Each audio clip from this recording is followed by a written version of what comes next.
Who's the hero anyway? Haftarat, Shelach. The Haftarah of Parashat Shelach possesses the double-edged quality of being extremely well-known.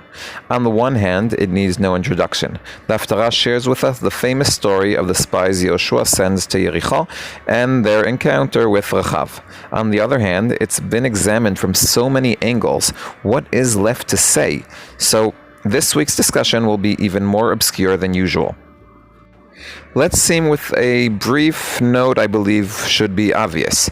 The Haftarah presents the story of Yoshua's spies as a counterpoint to the story of Moshe's spies. That said, there are significant differences. For instance, in the terms of numbers, 12 men verse 2, names, the parasha gives us names whereas the Haftarah doesn't. Terms, the Shelach, they tore, in the Haftarah they spy. Publicity, Moshe's spies address the entire nation, Yoshua speaks only to him discreetly, and of course the outcome, Moshe's spies fail while Yoshua's spies lead to success.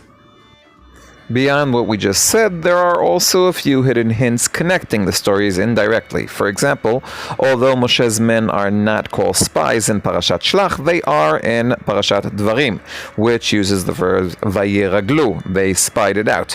Also, Sefer Bamidbar calls them simply men, and interestingly, the same word, anashim, appears 12 times in the Haftarah, matching the number of Moshe's men spies.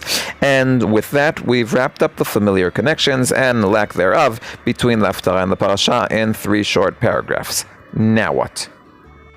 Departing slightly from the usual format, I'd like to ignore the parasha for a bit and propose an alternative reading of the Haftarah. Let's start with a basic question. Who is the hero of our story, the main character? The intuitive answer, the spies Yoshua sends, is supported by a few facts. Most of the actions and dialogue center around them, be they active or passive.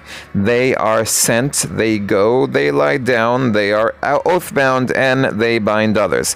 The Haftarah opens with their dispatch and ends with their return.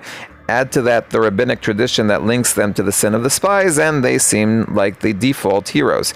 Yet, it's hard to consider 2 anonymous figures as the heroes of such a fundamental story. The sages solved this by naming them Pinchas and Kalev, but the Tanakh itself, they remain anonymous.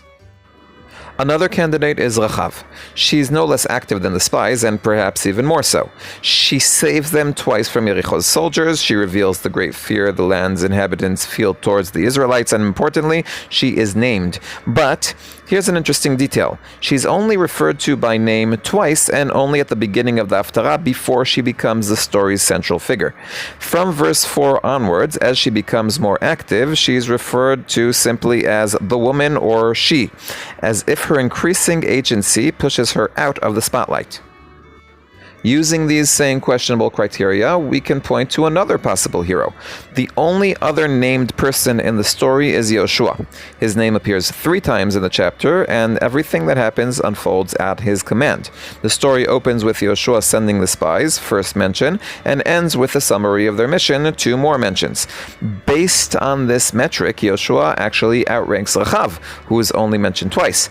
But in terms of activity, Rachav and the spies are far more involved than Yoshua, who does nothing beyond passively sending them. That's not very heroic as far as I'm concerned. Interestingly, the Midrash in Kohelet Rabbah retells the entire story as the marriage story of Yoshua and Rachav. Beyond the fact that they are the only 2 named individuals in the chapter, Chazal were likely aided by another curious data point. In the website Ala Torah, there's a fun tool that compares biblical chapters based on linguistic similarities. I wouldn't treat its conclusions as absolute truth. However, when asked which biblical chapter is most similar to ours, aside from couple of nearby chapters in Sefer Yoshua, the top result is Bereshit Kaf Daled, the story of the marriage between Yitzchak, the passive groom, and Rivka, the active bride, carried out through the active anonymous servant of Avraham. But if we're already using arbitrary criteria to determine the hero of the Haftarah, let's go all the way. As a dynamic duo, Yoshua and Rachav represent the largest batch of human names in the Haftarah. Strike that, they represent the only human names in the Haftarah.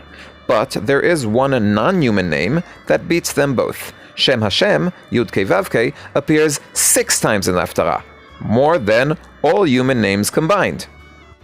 Checking for divine activity reveals that Hashem doesn't actually take any action within the chapters.